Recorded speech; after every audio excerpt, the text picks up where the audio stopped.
Magandang araw po mga kaibigan. Narito po kayo sa programang Spiritual Dialogue with Father Udon de Castro.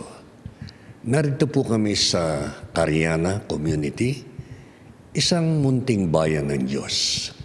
Dito sa programa ay marami pong ipapaliwanag si Father Udon tungkol sa turo at aral ng simbahang Katolika. Bago natin siya bigay ay meron po tayong kasama, Sister Tachi. Magandang araw po sa inyo lahat. Yan po. Father, pwede mo bang maipaliwanag ninyo kung ano ang kalagayan ngayon ng simbahang Katolika?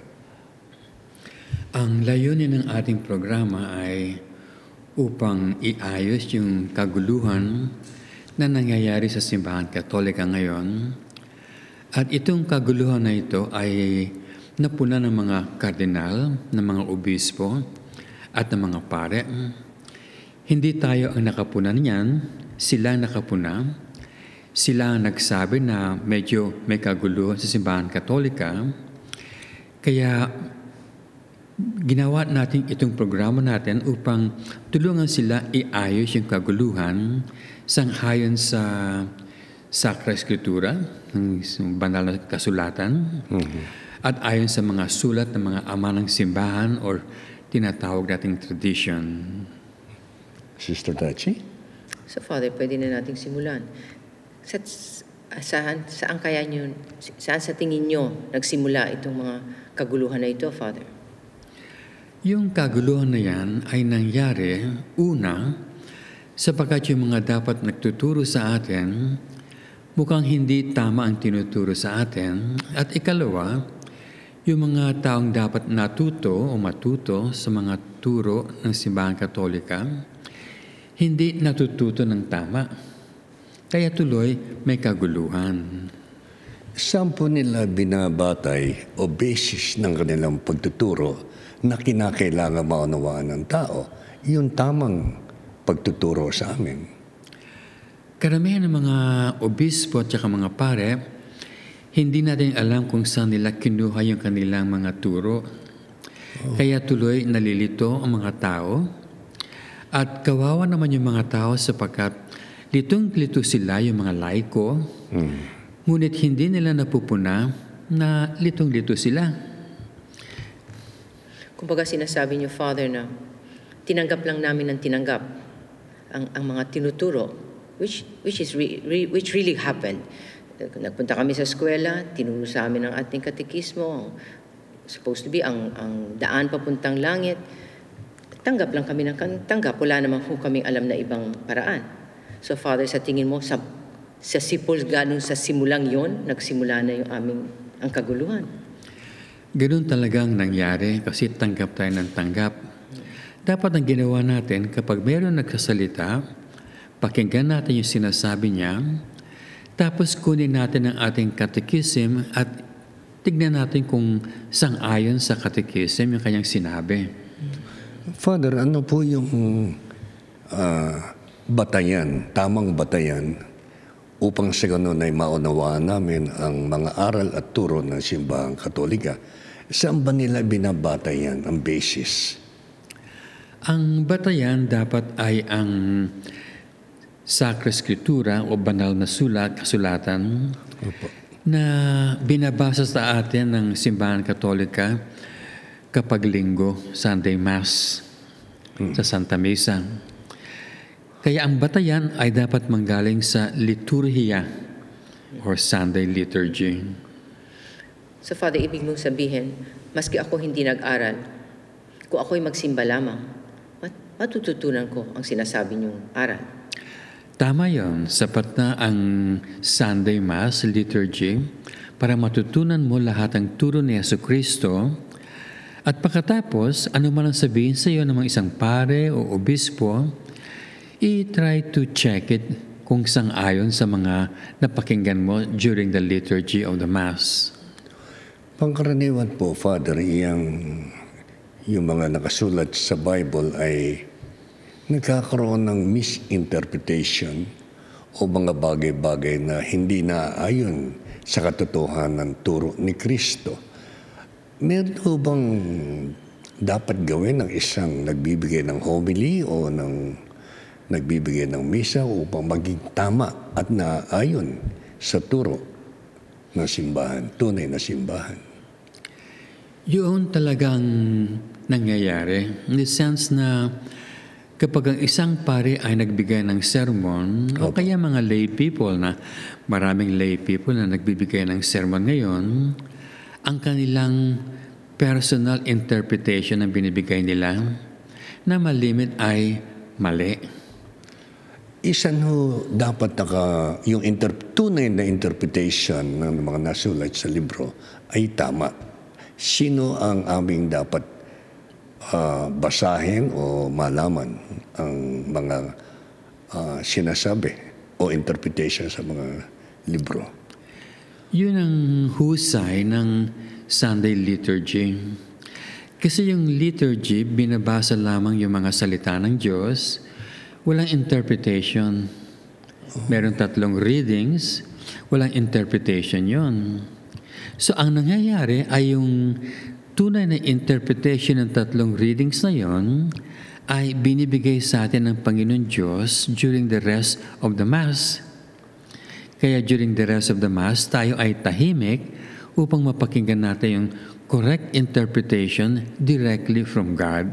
So sinasabi ba niyo, Father, na pag ako'y nagsimba ng maayos, sapat na yung nakikinig ako ng maayos sa binabasa? Kasi binabasa lang naman yun po, Father. Hindi pa naman sila nag-i-interpret. Binabasa pa lang yun sa yung 3 reading, di po ba, Father? So sapat na ba ako'y umupo doon at with a parang kumbaga good intention o higher than that, na para makapakinggan yung sinasabi yun at magmisa ako ng maayos? So tama na ba yun para kausapin ako ng Diyos pagkatapos or during the Mass? Tama yun, sapat na yun. Kagaya nga ng sabi mo, if you know how to attend Mass properly. That's what I thought. Kaya dapat pag-aralan mo ang tamang o wastong paraan how to attend or to celebrate the Mass. Yun. Tapos, Father, siguro totoo din na pag ako nagsimba, pagpunta ko sa simbahan, ano ho ang motibo ko para pagsimba ko? Sapat na ba yung, kasi kailangan magsimba sa linggo, sabi tama na ba ho yun? Or should I have some other higher intention or even, ano sa tingin niyo, Father? Ang intention mo kapag pumunta ka sa misa is in order to worship God. Okay. Ngayon, if you worship God, dapat you're worshiping God because naniniwala ka na siya ay Diyos. So you must have a correct concept who is God. Sapat na yan. Correct concept. Malalim na yun, Father. Hindi naman lahat tayo may correct concept. Ano po ba, medyo Father? malalim yan. Okay. Pero let's start. Wala ho akong correct concept. Para lang lahat ng nakikinig masabi, wala ho akong correct concept o kung ang aking concept could be na hindi tama. But anyway, ako'y nagsimba. At least alam naman ng Diyos, Lord, nagsisimba ako kasi sabi mo, magsimba ako pag linggo. Sabi na, utos ng simbahan. Tapos ako'y nandun na sa simbahan. With that good, God naman can work on souls na sincere, Father. Yeah. Except na maaari kang tulungan ng isang siyensya na tinatawag natin philosophy. Okay. Dapat maniwala tayo, just from philosophy lang yan, na ang Diyos ay transcendent, hindi immanent. Yun ang 2 salitang ginamit ni St. Thomas of Aquinas. At ito ang hindi alam ng mga Katoliko, kaya tuloy yung kanilang misa during Sunday ay naaksaya. Pag sinabi natin ang Diyos ay transcendent, ibig sabihin, naniniwala ka na ang Diyos ay hindi parte ng mundo. Kaya kung maari nang mawala ang mundo, hindi maaaring mawala ang Panginoon Diyos. Pag ganun ang concept mo, tama yung concept mo ng Panginoon Diyos. Ang maling concept ng Diyos ay pag akala mo immanent ang Panginoon Diyos, parte ng mundo. Kaya kung mawala man ang mundo, ang akala mo tuloy, mawawala rin ang Panginoon Diyos. Mali yun. Ang tawag pa nga dyan ay ang modernist heresy. So, masasabi, I was just thinking, kung alam mo Kasi mangyayari ho yan kasi maraming concept ng Diyos, di ba? Iba-ibang iba ang kanilang Diyos. Pero yung Diyos ng tayong na alam natin, yung Diyos ng Katoliko, talagang transcendent. Talagang nandyan na siya, wala pa tayo. At may iwan siya dyan maski wala na tayo. Hindi po ba ganon? Ganon yun. Yun ang transcendent. Oo. So, kung ganon nga naman ang atin alam, pero Father, sino naman makakasabi ng lahat niyan?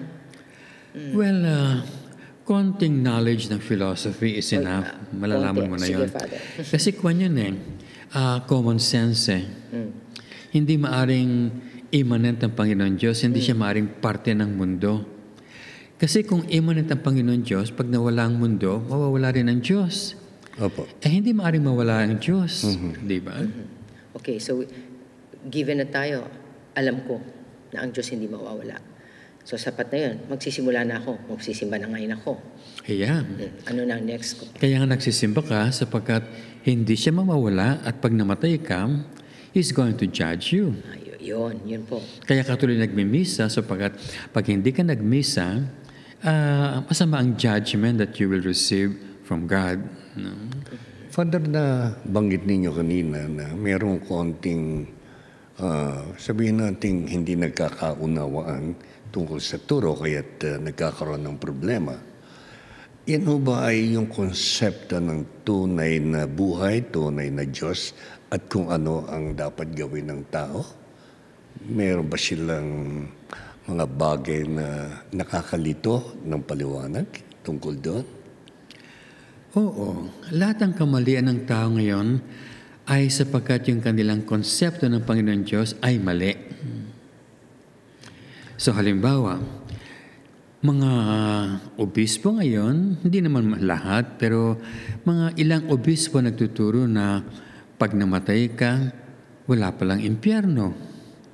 O kapag na mali-mali ang iyong konsepto ng Panginoon Diyos na hindi pala siya nagpaparusa ng tao, lahat ng mga ibang paniniwalaan mo ay mali na rin. So balik tayo dun sa sinasabing na parang faith na yun, Father, na may Diyos, paparusahan niya ang mga masama at gagantimpalaan niya ang mga mabuti. Hindi pa faith yun. Hindi pa faith ni Conte? Philosophy pa lamang yun. Philosophy pa lang yun, Father. Yeah. Okay. But at least pwede magsimula doon, Father? Yeah. We always begin sa philosophy. I mean, pag meron akong ganyan, at least ituturo mo sa mga bata na, may Diyos na hindi mawawala, na nandito bago tayo nandito at maiiwan siya pagkatapos. At itong Panginoon Diyos na ito, magpaparusa ng masama at maggagantimpala ng mabuti. Ganon yun, oo. That's the beginning. The beginning pa lang yan, oo. Tama yun, oo. Okay. Yung konsepto ng Diyos, hindi ba sinasabi na God is merciful and just? Pwede ba yung mabigyan ng konti paliwanag upang sagutin Tama ka, ang Panginoon Diyos ay merciful and just, except na that's more advanced attribute of God. Dapat mag-umpisa ka muna dun sa mga general common attributes of God, mga attributes o characteristics na siyang lumikha ng lahat ng bagay, ganon. Yun ang mga basic na dapat natin umpisahan. Kasi Father, na lagi ko napapakinggan yung pag nagkasala ka, ikaw ay parurusahan. Kung ikaw ay mabait, ikaw naman ay pagbibigyan ng isang magandang buhay. Mm-hmm. Yan.